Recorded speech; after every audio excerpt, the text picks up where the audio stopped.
Known best as the game that revolutionized what it meant to be in the third dimension, Super Mario 64 launched on June 23, 1996 alongside the Nintendo 64. It became one of the greatest games of all time and one of the only few and earliest series that successfully transitioned from 2D to 3D, a feat met later by other acclaimed Nintendo series such as The Legend of Zelda and Metroid Prime. However, the story of Super Mario 64 was far from over. As with previous 2D Mario games, a sequel was hotly anticipated to this first 3D Mario game, a game that was dubbed by Nintendo as Super Mario 64 2 and later on Super Mario 128. Were they outright cancelled? Did they become other games? Or was there a much bigger story spanning a decade long? Today on Cut Content, we explored the history of Super Mario 64 2 and Super Mario 128. Before we begin, please hit the subscribe button and hit the notification bell too to further support us and keep creating new videos. Having had commercial and critical success with the launch of Super Mario 64, the Nintendo 64 had a strong start, something their old rival Sega had failed to do with the Sega Saturn's lack of a 3D Sonic. With that, director and producer Shigeru Miyamoto's team, Nintendo EAD, was hard at work on several other games, including Star Fox 64, Mario Kart 64, Yoshi's Story, and of course Zelda 64 to name a few. And so while focus had moved to many of these other games, especially Zelda 64, the success of Mario 64 was clearly in the minds of the public and even Miyamoto himself. In January 1997, in a Nintendo Power interview, Shigeru Miyamoto was discussing the development of their hotly anticipated game, Star Fox 64. Miyamoto was asked about why he is remaking the original Star Fox as Star Fox 64 instead of making a new entry, to which he replied, "We wanted to produce an interesting game design rather than a new story. Sometimes I ask myself if we should continue this approach. For example, should we keep trying to put all the new technologies into each new Mario game? What comes next? Super Mario 128? Actually, that's what I want to do." With that single phrase of Super Mario 128, the floodgates opened to the possible true sequel of Super Mario 64 being planned. It only took a month for Miyamoto to reveal in his next interview about how he is indeed making the sequel to Super Mario 64, which both publicly and himself were now referring to as Super Mario 64 2. And so, over the course of 1997, Miyamoto started to trickle out information as he was repeatedly asked about the game from sources including Nintendo Power and the Japanese 64 Dream magazine. As stated by Miyamoto, the game, unlike the first one, was going to be developed for the Nintendo 64 add-on, the 64 disk drive. For those who don't know, the 64 disk drive was a large add-on that would be attached to the bottom of the Nintendo 64 via its expansion port. It would utilize the N64's expansion pack, thus pumping any game's RAM from 4 MB to 8 MB. And biggest of all would be its use of magnetic discs instead of cartridges. A regular Nintendo 64 cartridge at launch was around 4 to 8 MB in size, with Super Mario 64 taking up to 8 MB. The magnetic disc, however, would provide a whopping 64 MB of storage. These specs were what Miyamoto was aiming for. The original game had ideas cut due to the limitations of the Nintendo 64, including the usage of Luigi in a concurrent multiplayer co-op mode due to its 4 MB of RAM just not being enough to run it. And so Miyamoto revealed that he was indeed aiming to have Luigi within this sequel in a co-op multiplayer mode, as was originally intended, as they had figured how to deal with the processing power issues as quoted. This could mean a combination of the RAM issues that they originally had now that they were able to access 8 MB of RAM to work with. That, and by working on several other Nintendo 64 games at the time, the team was much more experienced in optimizing the N64's power to make co-op multiplayer a possibility. In fact, as development went into 1998, Miyamoto even revealed that they had started experimenting with 4-player co-op, but unsure of how to make the camera work with that many players, or if he should just stick with the split-screen method. Top this off with another revived concept that was cut. Yoshi was set to return in a rideable form. Originally, Yoshi was set to be playable in Super Mario 64 and even had his egg found by data mining Wet Dry World. While that was cut due to Miyamoto not liking how he was being utilized, he may have found a creative way of using Yoshi at last. And to top that off, Miyamoto mentioned he wished to utilize that space capacity that the disk drive provided, unlike that previous 8 megabytes he had to work with, which may have led to less levels even being made in the first game, considering one level was at least found within the July 2020 GigaLeak that was cut. Whether that was due to space or creative reasons is unknown, however. In fact, in 2014, a leak of a copy of Super Mario 64 ported onto the 64 disk drive's disk was found, a game that never released to the public in its heyday. While it isn't any different from the original game, one can surmise that it might have been either Nintendo just testing the Super Mario 64 engine on the 64 disk drive and what they could do with it for the sequel, or maybe even just a straight port that they wished to do as promotion for the sequel.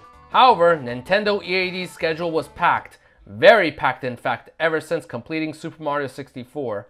Miyamoto even mentioned this on multiple instances about how other games were a priority, especially Zelda 64 at that time. With so few developers available, the game's development was slow and in fact halted in June 1998. Miyamoto, however, assured that they would go back to it once the other priorities were completed and would finish it fairly quickly at that.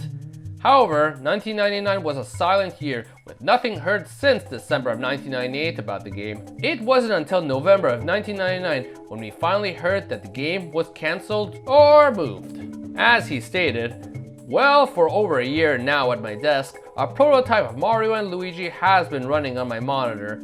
We've been thinking about the game, and it may be something that could work on a completely new game system."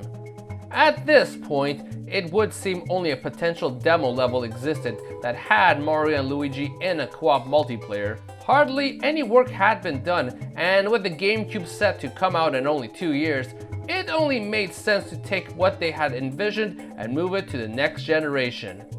And for those of you who are curious, the 64DD hadn't launched just yet for its commercial failure to impact this move. Thus, this is where Super Mario 64 2 died, and was the start of the next attempt at a Super Mario 64 true sequel, Super Mario 128. It was August 2000, in other words, the Nintendo Space World, an event Nintendo used to promote its next generation hardware, the Nintendo GameCube. With that, they showed off games including Metroid Prime, this infamous Zelda trailer, and a tech demo called Super Mario 128. The demo showed 128 small Marios that would show up from under a bunch of small boxes, and those very boxes formed a Sprite Mario, showcasing them throwing the boxes off stage, other Marios falling off stage too, the landscape changing massively, and the Marios being flipped all over the place, all to show off the power of the GameCube. This tech demo was directed by Yoshiaki Koizumi, who would go on to be the central figure in this. One could assume that this was just a tech demo and not an actual game and walk away, but the media and many were pushing for the idea that this was more a teaser for the next Mario game, the true sequel to Super Mario 64. The fact that Miyamoto even called Super Mario 64 2 Super Mario 128 in its first interview might have not helped here either. And so, with pressure to make this game, Koizumi spent much time trying to figure a way to make this demo into a real Mario 128 game, which he described as close to impossible. At the same time, a year after at Space World 2001, Super Mario Sunshine was presented to the public, being presented as a follow-up to Super Mario 64, with hype aboard and even some theorizing this was Super Mario 128. The game upon launch didn't meet that expectation. While it did receive rave reviews and was thought to be an amazing Mario game, nothing truly made it seem like the true next big leap from Super Mario 64 to many, and in fact it didn't present any of what people had thought would be in it that Miyamoto teased with Super Mario 64 2 or anything that was shown in the Mario 128 demo. No Luigi, but Yoshi was there, and that's about it. Shortly after, in December of 2002, Miyamoto let the public know that Super Mario Sunshine and Super Mario 128 are in fact distinct from one another. With that disappointment that Sunshine presented to some, he felt that Super Mario 128 would be the game to present the newness that was missing from Super Mario Sunshine. In other words, Super Mario Sunshine may have just been more of a side game to the team, while 128 being the next major leap. However, within the same interview, Miyamoto brought up an interesting point that some of the technology from the Super Mario 128 demo had already been integrated into the game Pikmin, which clearly referred to the numerous Marios on screen becoming Pikmin in the end.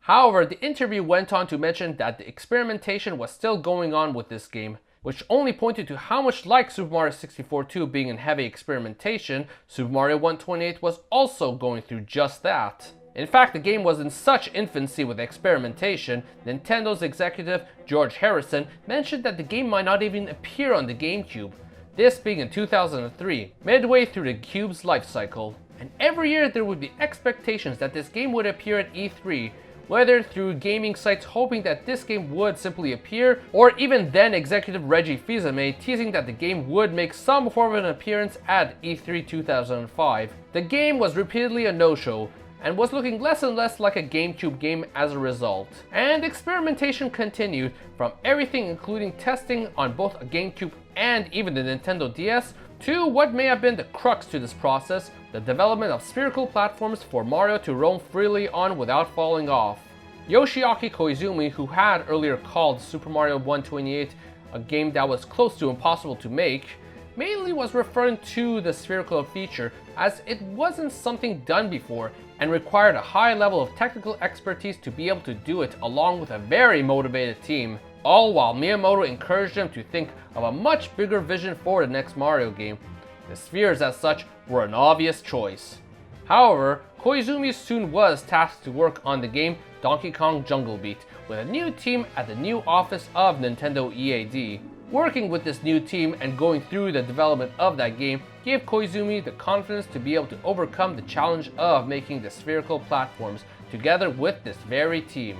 And so in a tough 3-month process, a prototype of the sphere was made as the next step in the Super Mario 128 experiment. And so in September 2005, Super Mario 128 had been confirmed to be on the Wii and would go by a new name, along with Mario having a new sidekick of sorts. To top that off, the proven concept of the spherical demo had been approved by Satoru Iwata, the president of Nintendo, to be shown off at the Wii's showcase. And so rolls around E3 2006, the Wii's grand reveal. A suited up Shigeru Miyamoto walks on stage and conducts with a Wiimote in hand while showcasing a number of new Wii games, one of which included a new Mario game that had Mario walking around on spheres called Super Mario Galaxy, directed by none other than Yoshiaki Koizumi, the very same director of Super Mario 128 back at Space World 2000. And so Super Mario Galaxy released on November 2007 and truly met expectations both critically and commercially, standing out to many as the true leap and sequel to Super Mario 64, with many innovations and revolutions to 3D platforming, and still standing much like Super Mario 64 as one of the greatest games of all time. To many, the mystery had been solved. Super Mario 128 became Super Mario Galaxy. The true sequel to Super Mario 64 was indeed here. Or so it would seem at first glance.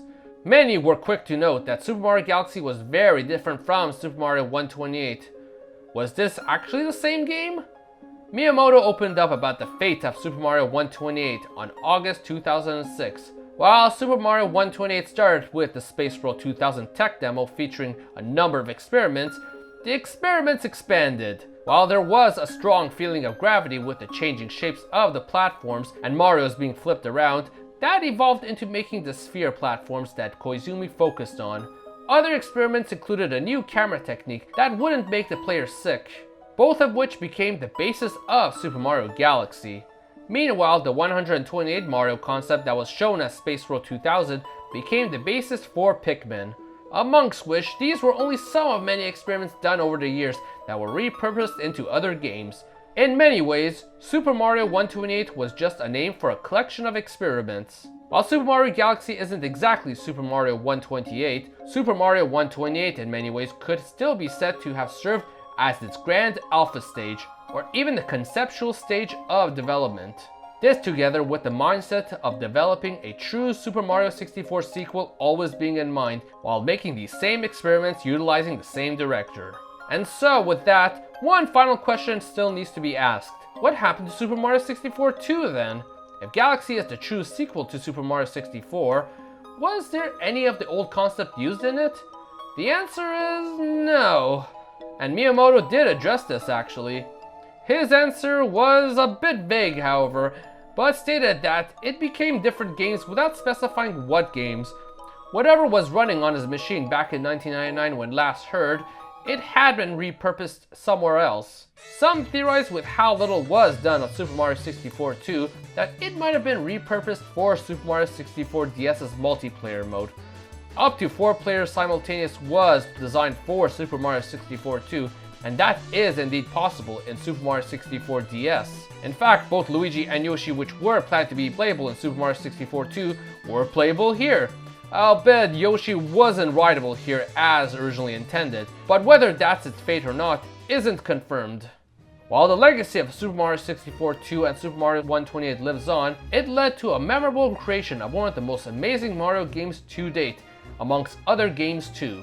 And so the 3D Mario franchise kept evolving, with numerous experimentations and innovations still being done. Whether introducing a true 4-player co-op in Super Mario 3D World, or even the ability to take control of enemies to progress through levels in the next true leap from Super Mario Galaxy, known as Super Mario Odyssey. And even then, while games like Super Mario Sunshine weren't what many were thinking when they first heard of a true Super Mario 64 sequel, it still offered its own innovations, including the Water Pack Flood and amazing platforming feats. A game that I plan to cover eventually, so hit the subscribe button for I'll plan to be back with more Mario and other games cut content soon. Hit the like button and comment below on what you think Super Mario 64 2 actually became. So everyone, thank you for watching.